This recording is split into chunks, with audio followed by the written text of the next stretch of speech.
Hello అందరికీ ఈరోజు మనం యాంటిసిపేటరీ బెయిల్ అంటే ఏంటో తెలుసుకుందాం. యాంటిసిపేటరీ బెయిల్ అంటే ఇప్పుడు ఒక పర్సన్కి ఏదైనా ఒక స్పెసిఫిక్ అఫెన్స్లో తనని అరెస్ట్ చేస్తారేమో అనే ఫియర్ ఉంటే అతను హైకోర్టుకి కానీ కోర్ట్ ఆఫ్ సెషన్కి కానీ అప్రోచ్ అయ్యి యాంటిసిపేటరీ బెయిల్ని సీక్ చేసుకోవచ్చు అనమాట. అంటే ఫర్ ఎగ్జాంపుల్ ఇప్పుడు ఒక రాబరీ జరుగుతుందండి. ఆ రాబరీ జరిగిన ప్లేస్లో ఒక పర్సన్ అక్కడ ఉన్నాడు.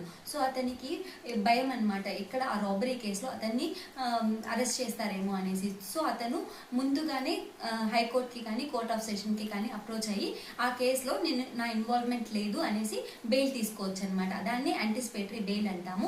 ఈ యాంటిసిపేటరీ బెయిల్ అనేది ఓన్లీ నాన్ బెయిలబుల్ అఫెన్సెస్ లో మాత్రమే ఇస్తారండి. బెయిలబుల్ అఫెన్సెస్ లో ఇవ్వరు. ఎందుకంటే బెయిలబుల్ అఫెన్సెస్ లో మనకి బెయిల్ తీసుకునే రైట్ ఉంది కాబట్టి soon after giving security we can definitely get the bail in bailable offences, but it is not the case of non bailable offences.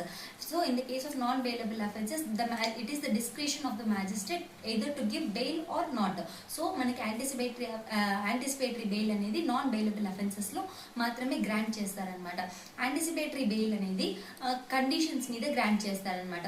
Bailable లో కానీ నాన్ బెయిలబుల్ లో కానీ బెయిల్ గ్రాంట్ చేసేటప్పుడు ఏ కండిషన్స్ అయితే పెడతారో అలాగే ఈ యాంటిసిపేటరీ బెయిల్ గ్రాంట్ చేసేటప్పుడు కూడా ఆ కండిషన్స్ ని పెడతారనమాట. దాంట్లో ఇంకా కొన్ని కండిషన్స్ ఏంటంటే ఇంటరాగేషన్ జరిగేటప్పుడు ఖచ్చితంగా పోలీస్ వాళ్ళకి అందుబాటులో ఉంటానని, కోర్టుకి ఖచ్చితంగా రెగ్యులర్ గా వస్తాననేసి, ఇంకొకటి ఎవిడెన్స్ ని ట్యాంపర్ చేయననేసి, అలాగే ఫోర్స్ కానీ ఇండ్యూస్ కానీ థ్రెట్ చేయననేసి విట్నెసెస్ ని, అలాగే ఇంకొక కండిషన్ ఏంటంటే ఇండియాని వదిలి ఎక్కడికి వెళ్ళననేసి వితౌట్ పర్మిషన్. ఇలాంటి కండిషన్స్ అన్ని పెడతారనమాట ఎవరికైతే యాంటిసిపేటరీ బెయిల్ ని గ్రాంట్ చేస్తారో.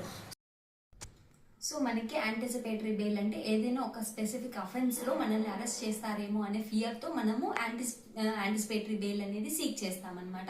అలాగే మనకి బ్లాంకెట్ బెయిల్ కి యాంటిసిపేటరీ బెయిల్ కి కూడా డిఫరెన్స్ తెలుసుకోవాలండి. ఇక్కడ యాంటిసిపేటరీ బెయిల్ లో వచ్చేసి మనకి ఏదైనా ఒక స్పెసిఫిక్ అఫెన్స్ లో మాత్రమే ఫియర్ ఉందన్నమాట. అంటే ఆ పర్టికులర్ స్పెసిఫిక్ అఫెన్స్ లో మాత్రమే మనల్ని అరెస్ట్ చేస్తారేమో అని యాంటిసిపేట్ చేస్తున్నాం. కానీ బ్లాంకెట్ బెయిల్ అంటే ఈ స్పెసిఫిక్ అఫెన్స్ అని ఏమీ లేదండి. ఏదైనా ఒక అఫెన్స్ లో మిమ్మల్ని అరెస్ట్ చేస్తారేమో అనేసి ఫియర్ అనమాట. సో మనకి లైక్ బిఎన్ఎస్ఎస్ ప్రకారం స్పెసిఫిక్ అఫెన్స్ లో మాత్రమే మనకి యాంటిసిపేటరీ బెయిల్ ఇస్తారు, కానీ ఇలా బ్లాంకెట్ బెయిల్ అనేది ఇవ్వరనమాట. బ్లాంకెట్ బెయిల్ అనేది చాలా వైడ్ అనమాట, వైడర్ ఇన్ స్కోప్. అంటే ఏ అఫెన్స్ లో కానీ ఫియర్ ఉండి తీసుకోవడం అనమాట. దాన్ని మనం అలో చేయట్లేదు. Only anticipatory bail, that is we're anticipating arrest in any specific offence అనమాట.